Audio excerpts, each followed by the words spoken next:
After removing the cataract nucleus via phacoemulsification, the remaining lens cortical material needs to be gently removed from the capsular bag.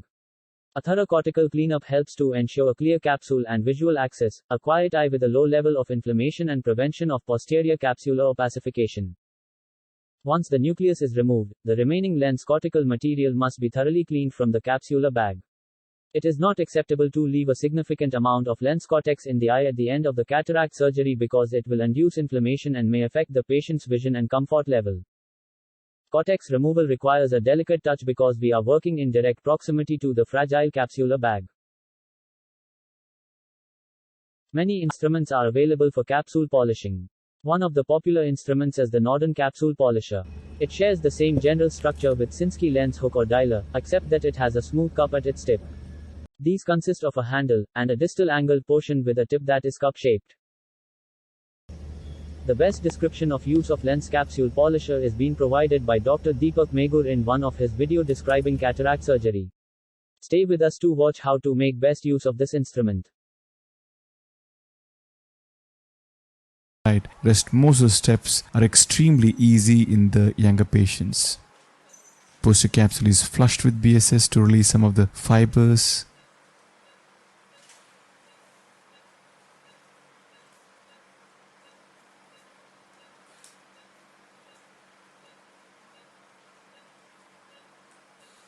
Time to perform the cortical aspiration. Cortical aspiration is done by using bimanual I&A.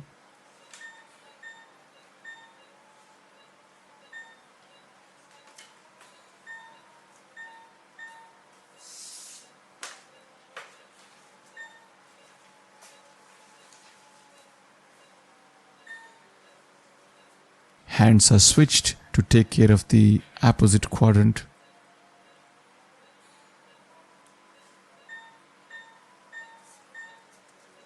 So very quickly all the cortex is aspirated out.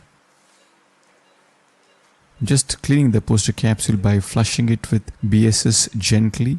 This is a very quick way of cleaning the posterior capsule. Many times we may end up struggling by using vacuum polisher, but I find that just gentle flushing with BSS quickly cleans up the posterior capsule. The capsular bag is inflated with OVD.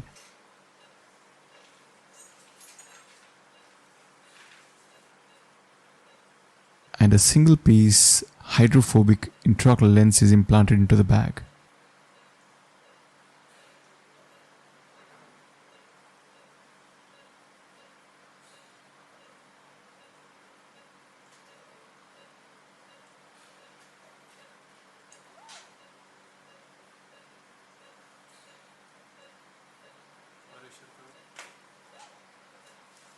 I can see that the anti-capsule does not look to be very clean, so I would always want to have a very clean looking capsule. It's debatable whether polishing the anti-capsule or is going to really have any impact on posterior capsule, but hopefully by using the polisher and trying to polish the equator of the bag, if you get access, maybe the incidence of PCO can be minimized.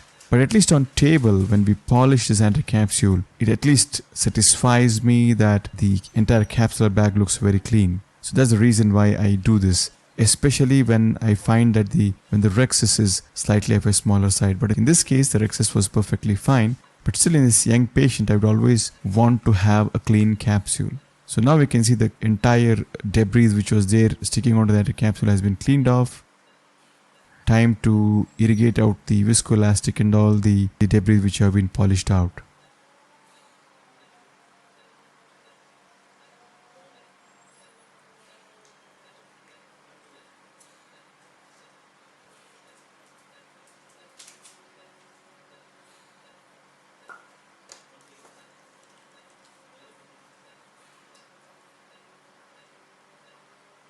So in a couple of seconds, OVD and everything is cleaned off, and now we have clean capsular bag.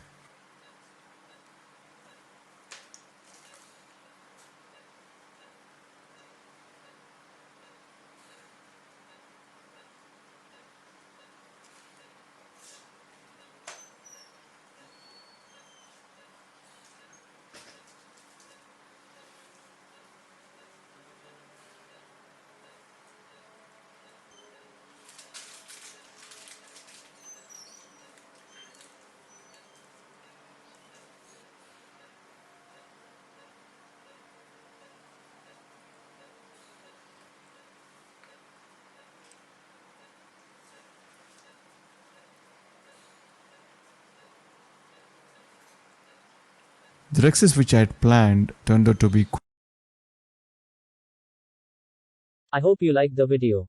Feel free to share your views on this issue in the comment section. Check the description for similar videos and product links.